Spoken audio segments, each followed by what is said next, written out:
G'day, g'day, everybody. We are now live. We are live across Facebook and YouTube today. So I'm very excited, and I'm excited for a couple of reasons. One, because this guy next to me in the screen is a pretty clever guy, and we'll get to meet him in a second. But right now, I just wanted to thank everybody out there for posting your questions to my Facebook page yesterday. I think I'm going to do this a little bit more often. I'm going to ask you guys what it is that you want to know about in the bowling world, and try and answer those questions to share the knowledge out there, and hopefully I can get special guests on the show or the live stream or whatever you want to call this. And we can all learn together, which I think is kind of cool. So the gentleman on the screen that you can see with me right now, well, first, let me just say that I've known him for, a long time now. He's moved up in the world at Storm Bowling. So Chad, introduce yourself and tell everybody who you are and what it is that you do at Storm Bowling.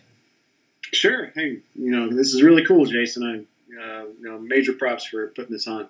My name is Chad McLean. I am the technical director at Storm Products, and basically what that means is I develop all the balls, everything from colors, names, logos, cores now, as well as finishes and anything else you can imagine. So I do provide on the majority of the copywriting. So taking what we gather in research and development and putting it into terms that marketing and our advertisements can use for basically putting it into the language of the common nomenclature. So very involved in research and development and product development. So basically I make a ball and go throw it every day. So it's a lot of fun. We have fun at Storm.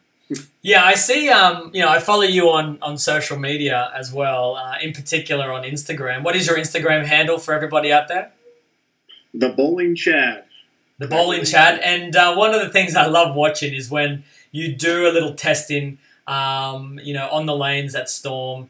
Sometimes you show us what you're using, sometimes you don't. Sometimes you create these really cool little mini videos, and I really find them, one, entertaining, but two, you're always sharing just a little bit of information about what it is that you're throwing, why it's rolling the way that it rolls, which actually leads me into the question of the day yesterday.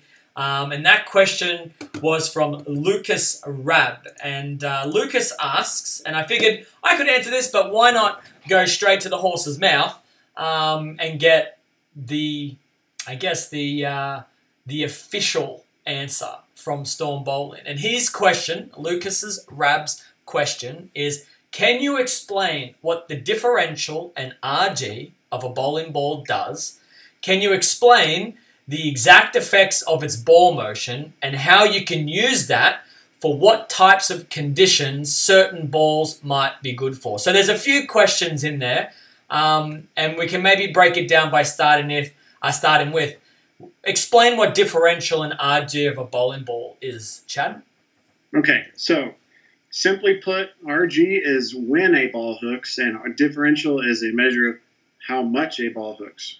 And that is directly proportional to the amount of flare a ball can create. The larger the differential, the more the ball hooks, or the more it flares.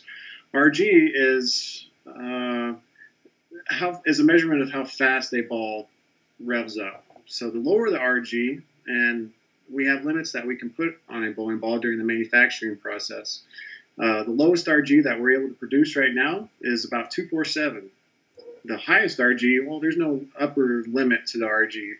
That'd be basically a spare ball. So the lower the RG, the faster it spins. The higher the RG, the slower it spins, the more the weight block tumbles down the lane. So that's good for, let's go back to the beginning. So differential, how much a ball hooks, RG, when a ball hooks. The lower the RG, faster, the more the differential, the more it hooks. So let's talk about RG right now. RG, I like to think of RG as how a ball transitions.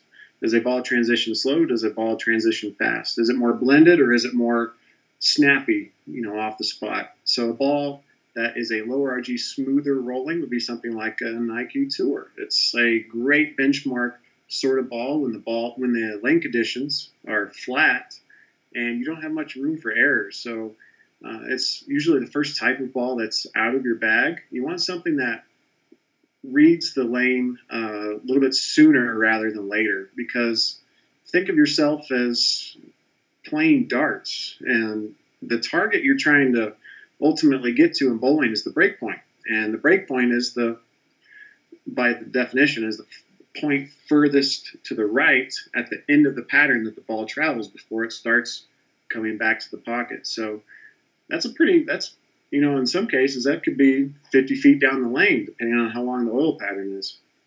The best players in the world are able to control the mid lane, and that means that they're bringing the break point closer to them. They want that ball to start reading the pattern before it gets to the end of the pattern. And low RG balls do exactly that. So they are great for lower ratio patterns. They're great for actually all-around patterns, even on over, under, wet, dry, high ratio house shots. So let's give the guys at home watching this that might be thinking, "Well, that's a lot. My head's spinning a little bit." I have a couple of people in the chats kind of saying, "Okay, I kind of understand what's going on." So let's break it down even simpler. Okay, so you've got an IQ Tour as your benchmark ball. Now, let's say you're on that pattern, and like you mentioned, you want the pros or the higher average or more educated bowls want to do is bring that break point forward. So give us a couple of bowling balls that you might want to do that with. So if you've started with an IQ Tour, which is in the mid-range, it's the benchmark ball, what would you be using to bring that ball shape earlier? And when you do that, maybe share with us, when you tell us what ball that might be, tell us the difference in the RG and differential of the two bowling balls that you're talking about. Okay. The next ball that would be a lower RG is what we've kind of done with our line specifically is assign RGs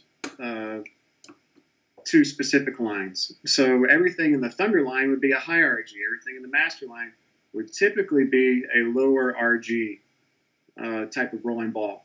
And then Premier line is naturally, inherently kind of a lower RG type of range also. So a ball that would bring the break point closer to is obviously the IQ Tour, and you can bring it even closer to with a simple surface adjustment. So the ball comes out of box 4,000 grit.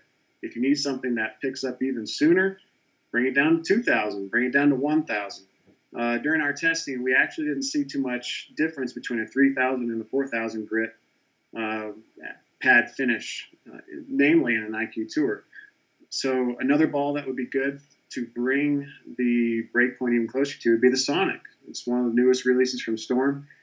It's the same design, it's the same shape as the IQ Tour, but there's one very important difference between the IQ Tour and the Sonic is density. This density is the heaviest core density that we've used to date, and that pushes the RG value even lower. So whenever you bring that weight closer to the center mass of that bowling ball, that RG is going to go down, the differential is going to go up. So what happens is you get that smooth transition, but you get more flare potential because, like I said earlier, that differential controls how much that ball flares. So the higher the differential, the more it flares, the more boards it crosses laterally, left to right or right to left if you're a lefty. So as far as transition goes, having like a number one ball and a number two ball, IQ Tour with a Sonic would be great because as the lane breaks down, switching to a Sonic where you have to move in a little bit and start crossing more boards, that Sonic is the perfect transition ball to complement something like an IQ Tour. Because it has that higher differential, so it gives you more flare potential, which means it gives you more hook potential down the lane. One of the things that I love about our line, Chad, and now that you are the technical director, a lot of the balls coming into the future are going to be, you are going to be not solely, but responsible for how this works. I love the way that we've built our lines. You mentioned them with the Premier, with the Signature, with the Master, with the Thunder line, and I love the way that when we're talking about, hey, I need a ball that has a higher or lower RG or a higher and lower differential. In the Storms line, we really do have a spot for everything. We don't necessarily just repeat something. There aren't two bowling balls in our lines that are identical. They have, we've done really well with being able to change, whether it be cover stock or whether it be the cores or the weight blocks inside, to give each bowling ball a place in our line. So with this question, he follows it up with explain the exact effects of ball motion and how you can use that. So I think we've kind of touched on that slightly, right? Where when you change the RG value, you're going to have an either earlier or later or faster or slower spinning core. So that is going to alter the way the ball goes down. But here is the question that I think a lot of people want to know, and maybe it's a really simple answer, is what types of conditions do certain balls be good on? So I'm going to give you perhaps a couple of standard patterns that we may see across the board, and not knowing any of the other complexities that can change ball selection, but just as a ballpark idea, if I'm bowling on something, say, a 39-foot house shot with a very low volume amount of oil on the lane, what would be one of the benchmark balls that you would say, you know what, off the top of my head, I think we should go with this? Okay. Low volume, 39-foot, something that controls the back end because you've got a lot of dry lane on the end of that pattern. Something that transitions a little bit slower would probably be a lot better because you got 20 feet worth of lane. In the average pattern, you have about 10 feet worth of dry lane back there. So again, something like an IQ Tour, something with surface, something with a low RG, low differential would be awesome. It would be a great sort of ball for that. Or you can accomplish that with a larger ball, like a Premier Line ball with a lot of surface, something like a Sherlock, but with a more tame layout, like a 2-inch or even 3-inch pin to pep. And that's one of the things that Storm's pin buffer system preaches quite well. And that's one of the reasons why my buddy Alex Hoskins has made the show a couple years in a row with these large balls like Alpha Crux and Sherlock and these balls that are slow to transition. So a 39-foot low volume pattern would be great for a ball that, however you can accomplish it, whether it's surface, layout, or weight block, transitions a little bit slower, giving you more control down lane because you have to contend with all of that dry lane on the back end. That would be my suggestion. But then again, you have to take into consideration the player's speed, the player's rev rate, tilt, rotation, all that stuff. And that's what our pro shop professionals are best at. They're the guys that can stand behind you and give you these suggestions. So yeah, I think that's another really important key that you just mentioned there is obviously if you're not familiar or you don't understand a lot of the technical base side of a bowling ball and how it's supposed to go down, certainly reach out to your pro shop operator.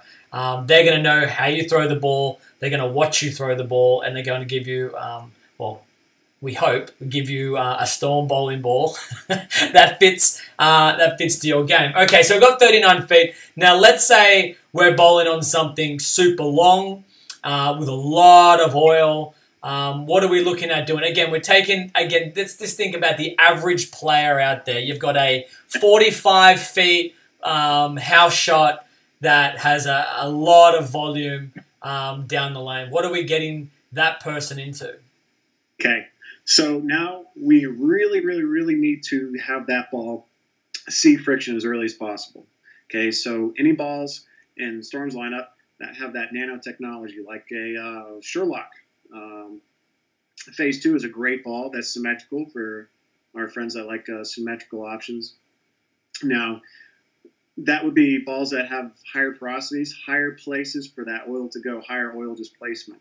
And again, you can you can fine tune it with surface, you can fine tune it with layout, but balls that flare a little bit more, have lower RGs that read the lane sooner would be great. Also, and to take it one step further, layouts, shorter pin buffers. We want that ball to see friction as early as possible. In today's modern game, static weights don't really matter that much, to be frank.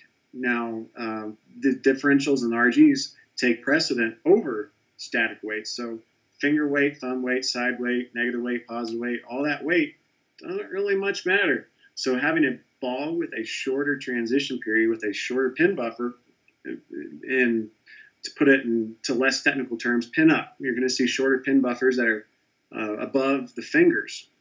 And that ball is going to see friction as soon as it can. And also in today's modern game, pin up balls hook sooner than pin down balls. Absolutely. Yeah, that was a really big misconception for a really long time, that when you wanted a ball to start earlier, to see friction earlier, you would drill it pin down. And the opposite been, if you wanted more length out of the ball before it saw that friction, you would drill it pin up. However, in my experience on tour, and talking with my ball reps in particular, when I'm looking to see that ball roll a little sooner, I'm actually going to a pin-up ball as well. I'm looking to go to that shorter pin buffer, like you're saying. Yeah, the thing that really controls length when you raise the RG is pin to pap distance. Okay, so that really dictates how much that core tumbles, how much that weight block tumbles down the lane. Not necessarily how much it does take into account how much it hooks, how much it flares, because you can do some pretty tame layouts and control the overall differential. But pin up, 100%, Jason, hooks sooner than a pin down bowling ball. You're drilling into the side of the weight block. You're making that weight block taller than it is wide. Okay, so if you were to put 3 holes on top of the weight block, or for instance, pin down, if the top of the weight block was right in between my fingers and thumb, you're making that weight block much shorter. You're making it more round, more symmetrical. You're going to lower the total differential. It's not going to see the lane nearly as soon as a pin-up ball with a much higher differential. So the initial core position off the hand, plus the fact that you are inherently raising the differential of that weight block, means that ball is going to hook sooner. And that's because these differentials and RGs take precedence over finger weight, thumb weight, side weight, and all that fun stuff. Absolutely. All right, so I think overall we've kind of got an idea now with what Lucas was asking. One of the things that I probably would get this from you, because obviously I'm a little bit different. I have a little bit more access to bowling balls, especially on tour. But let's say I'm a newbie, moved to Brigham City. I want a bowl league. I've got no bowling balls with me, but I have space for 3 in my bag. And you're saying to me, all right, well, we've got space for 3. Are you looking for 3 very different bowling balls with 3 very different RG and differential numbers, or are you looking to have them a little bit closer together? What would be, again, if I'm just an average Joe guy who just comes into your pro shop and says, I'm looking to put 3 balls into a bag? Okay. The first thing I always tell my old customers in my old pro shop is that you have to make sure every ball does something different, and it's unlike anything else in your bag. As long as it does something different and not like anything else that you currently have, it will be a good bowling ball. Now, I like to make a flow chart almost. I draw it out on a piece of paper, and I still do this to the folks that that have called into Storm. I see what they have currently, and then I map it out. I see, okay, let's make a column for RG. Let's make a column for differential. Let's make a column for surface. Let's make a column for surface prep. So there's a chemical surface, whether it's pearl, solid, hybrid, whether it's nano or one of our reactor-based cover stocks. And then beyond that, what is the surface? Is it 1,000, 2,000, 4,000? Is it polished? What is it? So, and then I make sure that everything is different. So if you only have 3 spots in your bag, and make sure you have, starting off chemically, what touches the lane. Is it a pearl? Do you have solid? Do you have a hybrid? And make sure you have at least one of each of those. And then after that, I would make sure there would be a good mixture of low RG, high RG, low differential, high differential. So I would, of course, the IQ Tour is one of the longest running balls in Storm's history. Because it is the benchmark ball to end all benchmark balls. Low RG, solid matte finish, medium differential. That ball is the epitome of a benchmark ball. Honestly, it is. And I would put anyone, regardless of speed, rev rate, tilt rotation, you name it, into one of those bowling balls. The second ball I would put that bowler in, if they only have 3 spots in the bag, would be the High Road. Now, it's the longest bowling ball in Storm's history. Because it is the other end of that spectrum. It is a hybrid. It's polished. It's high RG. It's high differential. So that's going to complement a IQ Tour actually quite well. So we now have a solid. We now have a hybrid. So we're looking for a pearl. A pearl with the correct layout would be something like the Intense or the. It's another good one. Even in a Sonic would be good because it would also complement the High Road and the IQ Tour at the same time.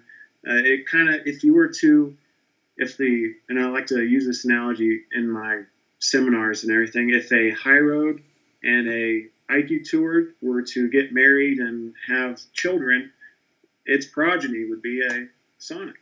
You have the low RG of the IQ Tour, but you have the cleanliness through the front on the higher friction surfaces or lower volume patterns that a High Road would kind of give you. So yeah, those are 3 pretty good bowling balls there, and obviously give you a wide range of variable ball shape down the lane. Matt Hildebrand in the comments has said that his 3 bowling balls that he would choose would be a Timeless, been the hybrid, a Codex, been the solid, and the Pitch Black, been a urethane, which, something that we didn't actually talk about was throwing a urethane ball into the mix. But again, one of the things that I love when I go to stormbowling.com and I click the ball tabs, there's a spot for everything that you potentially could need. So while you're doing your flow chart and you're trying to work out what it is that you're needing in your bag, once you work out exactly what it is that you're looking for, low IG, high IG, low diff, high diff,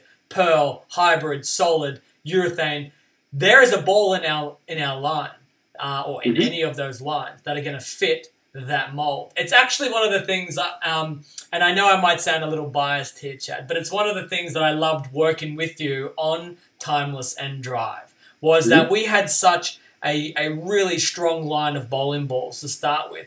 And I know when we talked privately, one of the things that we were really adamant about was we want to create something different. We don't want to copy what's already on the market. And I think it was you that actually mentioned, about merging 2 really popular ball shapes together, right? The High Road and the IQ series, which is kind of what we did. We merged those 2 together. So it doesn't fit into the IQ range. It doesn't fit into the High Road range. It sits alone. And again, one of the reasons why I love Storm is, if you're complaining about your equipment and you're throwing Storm down the lane, you must be, pretty crazy because there really isn't too many bowling balls that we have that won't work on something. We've got everything to fit. So I'm looking forward to working with you into the future with, maybe some more Belmo releases. I don't know if there's a future ball release out there. I'd love to work more on those type of bowling balls with you. But again, finding those holes or creating brand new shapes that don't exist and having our bowling balls in them. So I want to thank you, Chad, for your time. I know you just went for a run, so I'm sure you're ready to have a snooze.